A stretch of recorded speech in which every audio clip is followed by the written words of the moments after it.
Hello, இன்றைக்குள்ள லஞ்சில் என்னென்ன health benefits இருக்குதுன்னு பார்க்கலாமா? இந்த வீடியோ நீங்கள் ஃபஸ்ட் டைம் பார்க்குறதா இருந்தால் நான் ஃபுட்டோட டிஸ்பிளே மட்டும் இல்லாமல் அது கூடவே அதோட ஹெல்த் டிப்ஸும் சொல்கிறேன். இந்த ஃபுட்டை நம்ம சாப்பிட்டோம்னா நமக்கு என்னென்ன ஹெல்த் பெனிஃபிட்ஸ் நமக்கு கிடைக்கும்னு சொல்கிறேன்.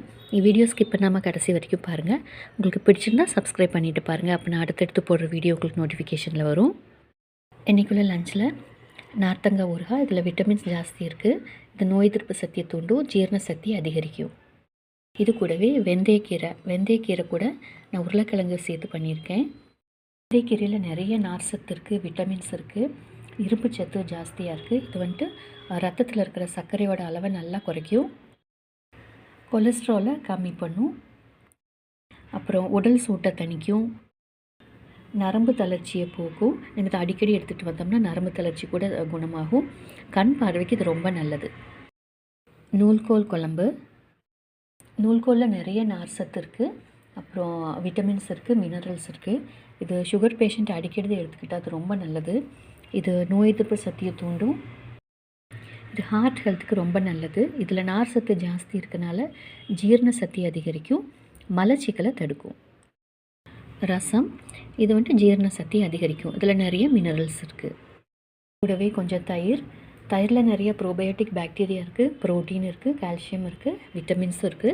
இது டைஜஷனுக்கு ஹெல்ப் பண்ணும், நோய் எதிர்ப்பு சக்தியை அதிகரிக்கும்.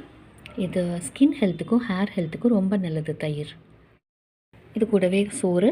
இதிலிருந்து நமக்கு கார்போஹைட்ரேட் கிடைக்கும். எந்த அளவு கார்போஹைட்ரேட் எடுக்கிறோமோ அதுக்கு சமமானவா நார் சத்து அதிகமாக எடுத்துக்கணும். இப்போ கீரையில் நார் சத்து இருக்குது, நூல்கோலில் இருக்குது. அது மட்டும் இல்லாமல் கொஞ்சம் சூப் பண்ணியிருக்கேன்.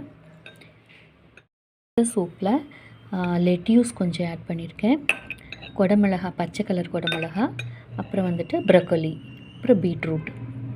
இது போட்டு மிளகு சீரகம் ஒரு பிஞ்ச் எடுத்து அம்மியில் நல்லா தட்டி கொஞ்சம் உப்பு ஆட் பண்ணி நல்லா கொதிக்க வச்சுருக்கேன். இந்த காய்கறியில் நிறைய விட்டமின்ஸ் இருக்குது, நார் சத்து இருக்குது, ஆன்டி ஆக்சிடென்ட்ஸ் இருக்குது. இது ஹார்ட் ஹெல்த்துக்கு ரொம்ப நல்லது. கண் பார்வை வந்துட்டு இம்ப்ரூவ் பண்ணும். இதில் நிறைய வாட்டர் கண்டென்ட் இருக்கிறதுனால நம்ம பாடி வந்துட்டு டீஹைட்ரேட் ஆகாமல் பார்த்துக்கும். இதில் ப்ரொக்கோலியும் போட்டிருக்கனால ப்ரொக்கோலி வந்துட்டு எலும்புகளை நல்லா ஸ்ட்ரென்த் பண்ணும். அப்புறம் ஹார்ட் ஹெல்த்துக்கும் இதுவும் ரொம்ப நல்லது. நம்ம பாடியில் ஏதாவது டாக்ஸிக் இருந்துச்சுன்னா, டாக்ஸின்ஸ் இருந்ததுன்னா, நம்ம நிறையா இன்கேஸ் நிறையா ஆன்டிபயோட்டிக்ஸ் எல்லாம் சாப்பிட்ருந்தோன்னா, மருந்து ஹெவி டோஸ்லலாம் இருந்ததுன்னா இந்த சூப் அடிக்கடி செய்து சாப்பிட்டோம்னா அதை ரிமூவ் பண்ணிடும். அதாவது நச்சுத்தன்மை உடலில் இருந்ததுன்னா அது க்யூர் பண்ணும், பாடியிலிருந்து வெளியேற்றிடுது. இது மட்டும் இல்லாமல் இது ஸ்கின் ஹெல்த்துக்கும் ஹேர் ஹெல்த்துக்கும் ரொம்ப நல்லது. இது பிளட் சுகரை ரெகுலேட் பண்ணும்.